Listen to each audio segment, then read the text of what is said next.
घड़ी में 2 बज गए थे। मैंने ऑफिस का दरवाजा बंद किया। मेरी पदचाप खाली बिल्डिंग में गूंज रही थी। बाहर रात शांत थी। स्ट्रीट लाइट्स सुनसान सड़क पर लंबी परछाई डाल रही थी। मैं पार्क स्ट्रीट पर मुड़ा, जो मेरे घर का रास्ता था। घर खामोश थे, अंधेरे में डूबे हुए थे। दूर एक कुत्ता भौंका। मेरी रीढ़ की हड्डी में सिहरन दौड़ गई। मैंने अपनी रफ्तार तेज कर दी। अपने मोहल्ले की जानी पहचानी रोशनी तक पहुंचने के लिए उत्सुक था।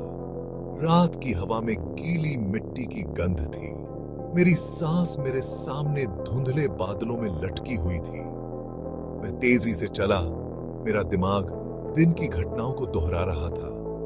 सन्नाटा केवल फुटपाथ पर मेरे जूतों की लयबद्ध वॉइस बाहों पैंट साथी से ही टूट रहा था। यह एक जाना पहचाना सन्नाटा था, एक सुकून देने वाला एकांत जो अक्सर मेरे देर रात की सैर का साथ देता था। जैसे ही मैं एक मोड़ पर मुड़ा, मैंने देखा कि एक अकेली आकृति स्ट्रीट लाइट के नीचे खड़ी है। यह एक औरत थी। उसकी पीठ मेरी तरफ थी। उसने एक लंबी सफेद ड्रेस पहनी हुई थी, जो अंधेरे में चमकती हुई लग रही थी। मैंने अपनी गति धीमी कर दी। उत्सुकता मुझ पर हावी हो रही थी। इस समय यहां कौन होगा? स्ट्रीट लाइट टिमटिमा गई। पल भर के लिए महिला को अंधेरे में डुबो दिया। जब रोशनी वापस आई तो वह चली गई थी। मैंने अपना सिर हिलाया। उसके गायब होने का श्रेय अपनी थकी हुई आंखों के खेल को दिया। मेरे सीने में मेरा दिल जोरों से धड़क रहा था। मेरे अंदर डर और एड्रेनालाइन का मिश्रण दौड़ रहा था। मैंने अपने कंधे पर नजर डाली, लेकिन मेरे पीछे की गली खाली थी। बस तुम्हारी कल्पना, मैंने खुद से बुदबुदाते हुए अपनी गति तेज कर दी। मैंने उस मुलाकात को अपने दिमाग से निकालने की कोशिश की। एक गर्म भोजन और अपने आरामदायक बिस्तर के बारे में सोच रहा था, लेकिन सफेद रंग की महिला की छवि बनी रही। उसका अचानक गायब हो जाना, जिस तरह से वह परछाई में समा गई, मेरी रीढ़ की हड्डी में ठंडक दौड़ गई। मैं एक संकरी गली से शॉर्टकट ले गया। मेरा दिल अभी भी तेज धड़क रहा था। जैसे ही मैं दूसरी तरफ पहुंचा, मेरा खून ठंडा हो गया। फ्लिकरते लैंप पोस्ट के नीचे सफेद रंग की महिला फिर से खड़ी थी। इस बार वह मेरा सामना कर रही थी। उसका चेहरा पीला और भावहीन था। उसकी निगाहें मुझसे दूर किसी बिंदु पर टिकी हुई थीं। मैं जम गया। मेरा दिमाग यह समझने में असमर्थ था कि मैं क्या देख रहा हूं। वह यहां कैसे हो सकती है? क्या मैं एक घेरे में चला था? मैं दौड़ना चाहता था, चीखना चाहता था, लेकिन मेरे पैर उस जगह पर जड़ गए। महिला गतिहीन रही। उसकी सफेद पोशाक हवा में हल्के से लहरा रही थी।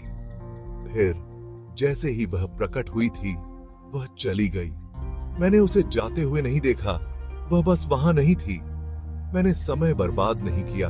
बिना पीछे देखे घर भागा। अगली सुबह सूरज की रोशनी मेरी खिड़की से आ रही थी, रात के सायों को दूर भगा रही थी। अपनी सुबह की चाय की चुस्की लेते हुए मैंने अपने एक्सपीरियंस को तर्कसंगत बनाने की कोशिश की।